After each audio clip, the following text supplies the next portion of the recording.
এক ভাই প্রশ্ন করেছে সেদিন কালকেই যে সে দিনের পথে ফিরে এসেছে কিন্তু তার গার্লফ্রেন্ডকে ভুলতে পারে না। তো বলছে ভাই তাকে দাওয়াত দেওয়ার খাতিরে হলেও কি ফোনে কথা বলা যাবে? কি উত্তর দিব বলেন?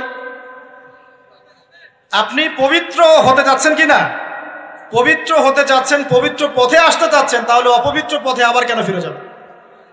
এগুলো কি হালাল না হারাম?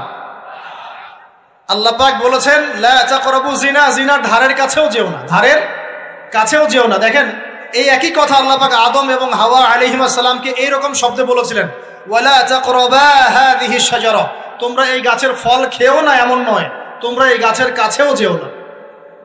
আমার কথা কি বুঝতে পারছেন? মানে এই বাঁশ অতিক্রম করে এসো না এমন নয়, এই বাঁশের কাছেও বসবা না। বুঝতে পারছেন কথা? একইভাবে আল্লাহ বলছেন ওয়ালা তাকরাবু জিনা, তোমরা জেনা করো না এমন নয়, জেনার কাছেও। ফিজিক্যাল রিলেশন তো অনেক দূরের কথা, হারাম। আপনি ফোনেও কথা বলবেন না, আল্লাহ পাক তৌফিক দান করুন।